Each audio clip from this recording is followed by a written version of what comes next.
സൂക്ഷിക്കണം, നല്ലോണം സൂക്ഷിക്കണം. ഫകാന യംശി ബിന്നമീമ. രണ്ടാമത്താള് അമ്മല്ലാഹുറു ഫകാന ലാ യസ്തബരിഉ മിനൽ ബൗൽ. മൂത്രത്തിൽ നിന്ന് ഒഴിവാകാറില്ല. എൻ്റെ ഉപ്പമാരോടും ഉമ്മമാരോടൊക്കെ എനിക്ക് അവിടെ ഒരു വിഷയം ശരിക്കും പറയാണ്ട്, അമർത്തി പറയാണ്ട്. ഒരു ഹദീസിൽ ഇതൊക്കെ വിശദീകരിച്ചെടുത്ത് ഇമാം ഖുർത്തുബി തങ്ങൾ കൊണ്ടുവന്നൊരു ഹദീസിൻ്റെ ചെറിയ ഹദീസ് കാണാതെ പഠിച്ചു വെച്ചോളൂ, നല്ലതാണ്. അക്സറു അദാബിൽ ഖബരി മിനൽ ബൗൽ.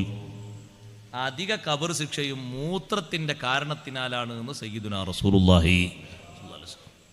അതേറ്റവും കൂടുതൽ നമ്മളെ ബാധിക്കോ എന്ന് എനിക്കൊരു പേടി. കാരണം ചെറിയ കുട്ടികളടക്കം കസേരയിലിരുന്ന രീതിയിലാണ് മൂത്രമൊഴിക്കുന്നത്. എന്താ അതിൻ്റെ പേര്? യൂറോപ്പ നാടിൻ്റെ പേരല്ലേ? പേഷ്യൻ്റ് ക്ലോസ്റ്റ് അല്ലേ?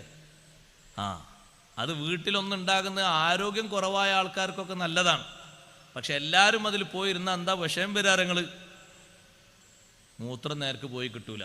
എണീറ്റ് പോരുമ്പോഴായിരിക്കും ഒന്നുകിൽ കാലിലോ വസ്ത്രത്തിലോ ഒക്കെ മൂത്രത്തുള്ളി ഉറ്റുന്നത്. അതുമായിട്ടാണ് പിന്നീട് നിസ്കരിക്കാൻ പോകുന്ന ആ ശരീരമായിട്ട് ആ വസ്ത്രവുമായിട്ട്. ചിലപ്പോൾ അത് മുസല്ലയിൽ ഉറ്റാൽ പിന്നെ അതിലേക്കാളും വലിയ ഗുരുതരായി. അതിന് പാകപ്പെടുത്തുന്ന രൂപത്തിലൊരു സാധാ ക്ലോസറ്റ് വേണം. ഞാനിന്ന് ഭക്ഷണം കഴിക്കാൻ പോയെടുത്ത് എനിക്ക് റാഹത്തായി. അവിടെ ഒരു സാധാ ക്ലോസറ്റ് ഉണ്ട്, അൽഹംദുലില്ലാ. അള്ളാഹു ഇന്നൊന്നിലൊക്കെ ഭക്ഷണം തന്ന ആളുകൾക്ക് അള്ളാഹു ബർക്കത്ത് കൊടുക്കട്ടെ. നല്ല റാഹത്തായി അവിടെ. അതില്ലെങ്കിൽ ചില സ്ഥലത്തൊക്കെ ബുദ്ധിമുട്ടായാലാണ്. ചില സ്ഥലത്ത് ചില പള്ളിക്കൽ വരെ രൂപങ്ങൾ മാറ്റിക്കൊണ്ട് ചിലപ്പോൾ മൂത്രയിക്കാതെ പോരലാണ് പേടിച്ചിട്ട്. കാരണം ഇരിക്കേണ്ട ഒരു ഇരുത്തം അത് ലെവലിൽ കിട്ടണമെങ്കിൽ എന്ത് വേണം? ആ സാധാ രൂപത്തിലുള്ളത് വേണം. ഒന്ന് പേഷ്യൻ്റ് ക്ലോസറ്റ് ഒന്നുണ്ടാണ്, നല്ലതാണ്. മുട്ടുവേദനയും കാലുവേദനയൊക്കെ വരുന്നവർക്കും അതുപോലെ തന്നെ സഹോദരിമാർ ചില സന്ദർഭങ്ങളിലൊക്കെ അത് വേണ്ടി വരും. പക്ഷെ എപ്പോഴും അത് ശീലാക്കരുത്. ചില ഘട്ടങ്ങളിലൊക്കെ ആവശ്യം വരും. അത് എപ്പോഴും വരൂല. എപ്പോഴും അതിൽ പോയിരുന്നാൽ ഈ രൂപം കിട്ടൂല. മൂത്രമൊഴിക്കുന്നിടത്ത് തന്നെ രൂപമാവാൻ മാറ്റല്ലേ? കണ്ടില്ലേ നിങ്ങൾ നായ മൂത്രമൊഴിക്കുന്ന ലെവലിൽ നിന്നിട്ടല്ലോ ആണോ? അല്ല, ഒന്ന് പൊക്കിയിട്ടും ഒന്ന് പ്രസ് ചെയ്തിട്ടുമാണ്. ഒരു പ്രസ്സിങ് അവിടെ ഉണ്ട്, മൊത്തം കൊണ്ട് പോരാനാ. പൂച്ച മൂത്രമൊഴിക്കുന്നത് കണ്ടില്ലേ? ഒരു തെറിപ്പിക്കലാണ്, ഒരു പെട്ടെന്ന് തെറിപ്പിക്കൽ. അത് പെട്ടെന്ന് മൊത്തം കൊണ്ട് പോരാനാണത്. അതിനൊക്കെ ഉണ്ട്, എല്ലാ ജീവികൾക്കും ഉണ്ട് ആ ഒരു അവസ്ഥ അല്ലാഹു തആല നൽകിയത്. മനുഷ്യരോട് പറഞ്ഞത് എങ്ങനെയാ? ഇടത്തെ ഭാഗത്തേക്കൊന്ന് പ്രസ് ചെയ്തിരിക്കണം. തടിയും മറ്റുമൊക്കെ കൂടുതലുള്ള ആൾക്കാരാണെങ്കിൽ പെട്ടെന്ന് കേകിക്കൊണ്ട് എഴുന്നേൽക്കരുത്, കൂറ്റനക്കണം. ഇസ്തിബ്രാഇന് ഒരു 5-6 ശൈലിയുണ്ട് കിതാബിൽ പറഞ്ഞത്. ചില ആളുകൾ പഴയ കാലത്തൊക്കെ ഉണ്ട്, ഇപ്പം അങ്ങനെ ഒന്നും ഉണ്ടോ എന്നല്ല അറിയാം.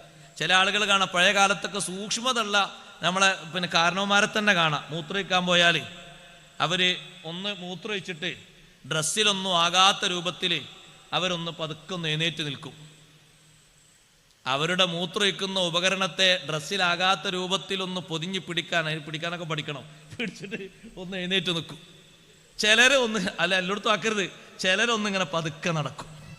ആ നടക്കുന്നതും ആ എഴുന്നേറ്റ് നിൽക്കുന്നതും ആ കുരക്കുന്നതും കൂറ്റനക്കുന്നതും ഒക്കെ കെട്ടി നിൽക്കുന്ന 1-2 തുള്ളി അതങ്ങോട്ട് പോരട്ടെ എന്ന് എഴുതിയിട്ടാണ്. അപ്പൊ നിങ്ങൾ നോക്കിയതാ. ഇപ്പൊ ഈ ക്ലാസ്സിൽ ഇപ്പോൾ കുറച്ച് വെള്ളമുണ്ട്, ദോഹിക്കുന്ന നിങ്ങൾ അവിടെ നിന്ന് നോക്കിയാൽ കാണും. കണ്ടില്ലേ? വെള്ളൊഴിച്ച കണ്ടില്ലേ? കണ്ട്. ഇനി ഇതിൻ്റെ ഉള്ളിലേക്ക് ഇങ്ങനെ ഒരാൾ നോക്കിയാലേ വെള്ളമൊന്നും കാര്യമായിട്ട് കാണാനില്ലല്ലോ. പക്ഷെ ഇത് നല്ലോണം കുറച്ചുകൂടി ടൈം ഇങ്ങനെ വെയിറ്റ് കാത്തു നിന്നാൽ അതാ ഒരു തുള്ളി. ഇതേ രൂപത്തിലാണ് നമ്മുടെ മൂത്രത്തിൻ്റെ കുഴലും മൂത്രസഞ്ചിയും അല്ലാഹു തആല സംവിധാനിച്ചിരിക്കുന്നത്. ഒരു ഫോട്ടോ എടുത്തിട്ട് നോക്കൊണ്ടു. അവിടെ ചെറിയൊരു പ്രസ്സിങ്ങിന് ചെറിയൊരു ചാൻസ്, ഒരു മടക്കിനോ ഒരു ലെവലിനോ ചാൻസ് കുറഞ്ഞു വന്നാൽ ഒരു തുള്ളി 2 തുള്ളി അവിടെ ബാക്കിയാവും. അത് ശരിയായ രൂപത്തിൽ മൂത്രമൊഴിച്ചിട്ടുണ്ടെങ്കിൽ മൂത്രവുമായി ബന്ധപ്പെട്ടുള്ള അസുഖങ്ങൾ വരെ ഉണ്ടാകൂല, പ്രത്യേകിച്ച് മൂത്രക്കല്ല്. ശരിക്കും